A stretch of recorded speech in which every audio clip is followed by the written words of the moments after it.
Good morning అండి.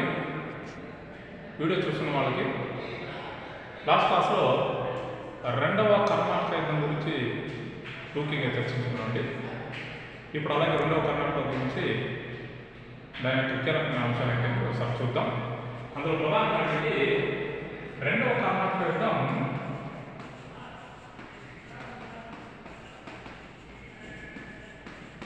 యొక్క ఫలితం ఏంటి ఒకసారి చూద్దామండి. ఫలితం ఏంటి అని ఒకసారి చూద్దాం. రెండు వర్గాలుగా డివైడ్ అయ్యింది. ఒక సైడ్ కర్ణాటక ప్రాంతం, మరొక సైడ్ హైదరాబాద్ ప్రాంతం. నిజాం రూపంలో పడిన తర్వాత నిజాం రూపం మరణం తర్వాత హైదరాబాద్ సింహాసనం కోసం అతని కుమారుడు నాజర్ జంగ్, మనవడు ముజఫర్ జంగ్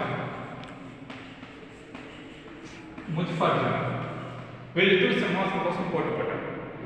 ఇలాంటి సందర్భంలోనే హైదరాబాద్లో ఉన్న ఫ్రెంచ్ సేనాని బుస్సీ, ఇది ఇంపార్టెంట్ అండి, బుస్సీ. అలాగే ఈ యుద్ధం జరుగుతున్న సమయానికి ఫ్రెంచ్ గవర్నర్ జనరల్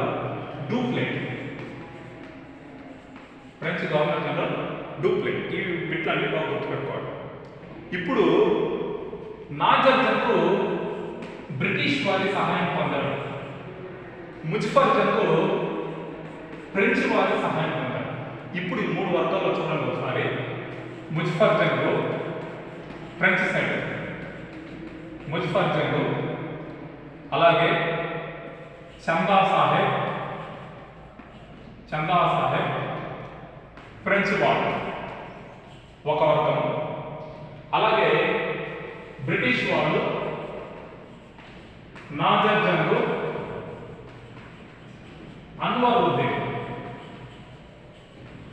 అన్వరుద్దీన్ వీళ్ళు ముగ్గురు ఒకటి. ఇట్లా బ్రిటిష్ సైన్యంతో వీళ్ళకి, ఫ్రెంచ్ సైన్యంతో వీళ్ళకి ఈ వారసత్వ పోరాటం జరిగారండి. ఇలాంటి ప్రాంతంలోనే మనకి కర్ణాటక అన్వరుద్దీన్ చంపి చందా సాహెబ్ రాజుగా చేశారు ఫ్రెంచ్ వాళ్ళు. అందుకు చందా సాహెబ్ కృతజ్ఞతగా ఫ్రెంచ్ వాళ్ళకి మచిలీపట్నం అనే ప్రాంతాన్ని ఫ్రెంచ్ వాళ్ళకి గిఫ్ట్గా ఇచ్చారు. ఎవరు? చందా సాహెబ్. అన్వరుద్దీన్ మరణం తర్వాత అతని కుమారుడు మహమ్మద్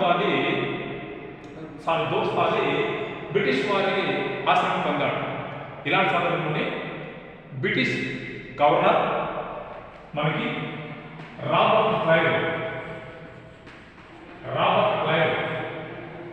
అడయార్ ప్రాంతానికి వచ్చి మనకి 1749లో చంద్రస్నానం పిలుస్తాం. దీన్ని మనకి ఆంబూర్ యుద్ధము అనేసి అంటారు.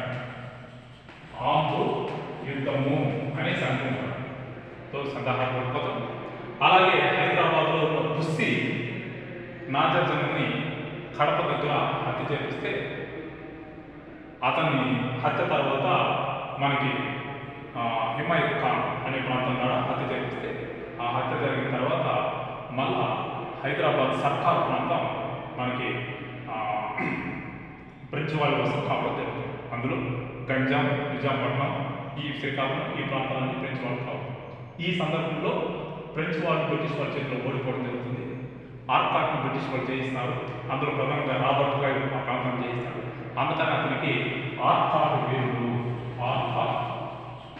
వీరుడు అనే బిరుదు కూడా ఉందండి. ఆర్కాట్ వీరుడు అని పిలుస్తారు. చివరికి ఈ ఫ్రెంచ్ వాళ్ళకి బ్రిటిష్ వాళ్ళకి మధ్య ఉన్న ఈ వారసత్వ తగాదాల్లో మనకి మద్రాసు సంధి జరుగుతుంది. ఈ మద్రాసు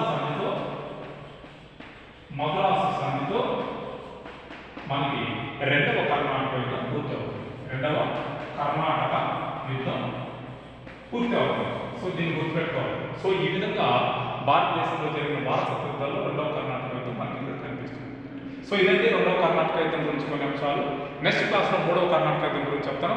సో వీడియో చూస్తున్న వాళ్ళకి sirs and madams, so content నచ్చితే లైక్ చేయండి, షేర్ చేయండి, సబ్స్క్రైబ్ చేయండి. మరిన్ని వీడియోలు చేయడానికి ఉంటుంది. నెక్స్ట్ వీడియోలో కలుద్దామండి మూడవ కర్ణాటక.